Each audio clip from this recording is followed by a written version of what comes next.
Último bloque de Hagan Algo y el momento de Gabriel Morini. Bueno, tenemos que retomar lo que fue en parte la audiencia del viernes pasado respecto a los 10 jueces que iban a ser trasladados. Ustedes ya saben, Bruglia, Bertuzzi y Germán Castelli decidieron ausentarse del trámite del Senado, judicializaron su situación, pero lo interesante a todo esto es repasar un poco qué fue lo que dijo Eduardo Fara. Quizás mientras Bruglia y Bertuzzi trataban de ir a la Cámara Federal, trasladados por Mauricio Macri, lo cierto es que Fara fue el juez que tuvo que emigrar de la Cámara Federal, el único originario de la Cámara Federal que tuvo que irse a otro tribunal. Hubo preguntas respecto de eso de parte de los senadores y obviamente la cuestión central y la que disparó, la que gatilló toda esa situación fue la causa Oil Combustibles. ¿Se acuerdan? En aquel momento había una prisión preventiva dictada por el juez Julián Ercolini en el marco de la causa Oil Combustibles por una venta que no fue, una venta que demoró 2 años establecerse que no había existido. Eso no quedaron dudas porque lo determinó la jueza Capuchetti. En un fallo que está firme, no fue Exacto. apelado. Pero además, digamos, sobreabundante No sobreabundaba la prueba, ¿no? Pero claro. digo, si faltaba alguna prueba lo determinó. Pero si faltaba esa cuestión, quedaba ahí. Ahora, en el medio, ¿qué pasó? Los jueces Ballestero y Fara propiamente avanzaron en decir que la prisión preventiva estaba mal dictada y que eventualmente la causa del combustible tenía que investigarse como una cuestión de delito tributario, no como una cuestión de defraudación contra la administración pública, un delito penal federal de Comodoro Pi. Bueno, recuerdan ustedes el escándalo que generó eso no es lo que habíamos acordado, dijo el expresidente Macri, ya de manera pública, y sobre esto le preguntaban los senadores, precisamente para que recuerde esa cuestión. Pero Fara habló mucho más que eso. A ver. Habló de quienes lo presionaron, habló de los medios de comunicación y habló del abogado Ricardo Gil Lavedra, que es como Drupi, aparece en muchos lugares al mismo tiempo, siempre respecto de cuestiones que uno podría decir... irregulares de mínima. ¿Lo compartimos? Vale, a ver. Que durante aproximadamente 2 meses los medios de comunicación, por radio, por televisión, por diarios por escrito, por internet, prácticamente durante las 24 horas del día, criticaron ese fallo y lo hicieron no solamente en periodo jurídico, sino que pusieron en tela de juicio y honestidad. Y denunciado penalmente por los delitos de abuso de autoridad, presuntamente porque mi intervención en la causa era indebida, porque se había omitido realizar un sorteo, el delito de prevaricato, porque yo había dictado una resolución que era absolutamente contraria a la ley en beneficio de unos imputados, y por cohecho, porque yo había hecho eso por haber recibido en la denuncia penal que a mí se me hizo, terminé con un sobreseimiento, se comprobó que mi intervención en la causa había sido absolutamente reglamentaria, que había existido ese sorteo que se decía que no era cierto, se determinó que yo no había dictado un fallo contrario a la ley y que, investigado mi patrimonio, los movimientos a todo ese periodo de alrededor de aquella fecha del fallo eran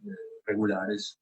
Si hubo expresiones de dirigentes políticos de Cambiemos con respecto a los fallos suyos, de algún diputado, algún dirigente, y con respecto a estas declaraciones del presidente Macri, y se referían a eso, cuando él dijo que no es lo que acordamos.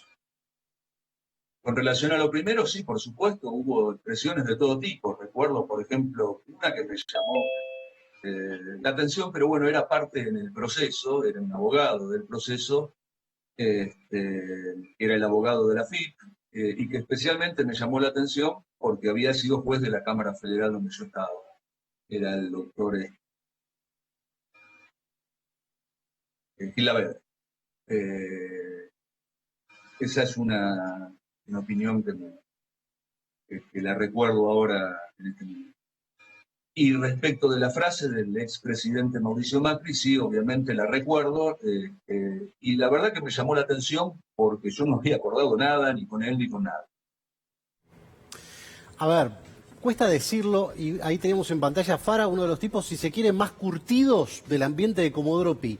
Tuvo que salir eyectado a buscar un lugar, primero en el Foro Penal Económico y después en un tribunal oral, precisamente para no sufrir la presión que sufrieron todos los demás. Esto quizás hay que contarlo y parece que uno lo naturalizó, que bueno, puede pasar, que los medios de comunicación critiquen un fallo, que digan que sos coimero, que arreglaste una cuestión, que cometiste prevaricato. O sea, era todo simultáneo, eras corrupto y a su vez habías fallado mal como juez, todo en el mismo combo. Bueno, esto fue lo que generó y es parte, quizás, si se quiere, de una postal referida a cómo ha sido la manipulación de fallos judiciales o de situaciones judiciales en distintas instancias del gobierno de Cambiemos, pese al respeto por las instituciones y obviamente a la bandera de la República. Me da la impresión de que este testimonio valía la pena escucharlo precisamente por lo que expresa en ese momento. Te quiero preguntar algo breve y vamos ahora al informe sobre la causa de espionaje.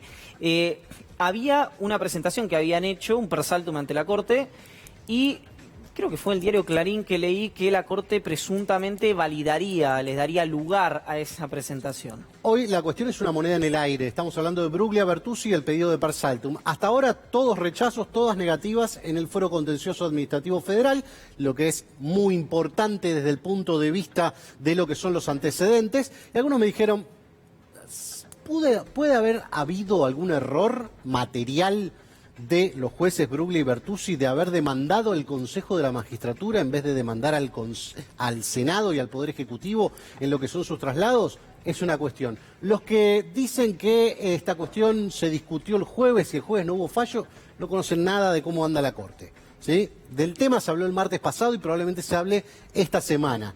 Fallo, no hubo ninguno. Un persaltum no se acepta desde el año 2013.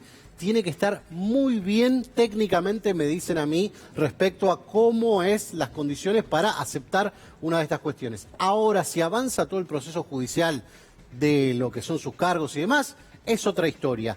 Pero también hay otro problema, el gobierno no tiene interlocutores en la Corte, con lo cual también navega a ciegas. Son todas expresiones de deseo, de un lado y del otro. De los que dicen, no, la Corte no va a hacer esta cuestión, va a ser un choque de instituciones entre el Senado y la Corte precisamente para bancar a Bruglia y a Bertuzzi. Y otros que dicen, no, la Corte es la salvadora de la República, si no salva a Bruglia y a Bertuzzi es un colapso total. Claro. Me parece que ninguna de estas posiciones extremas es la que va a triunfar. Parece que pasemos al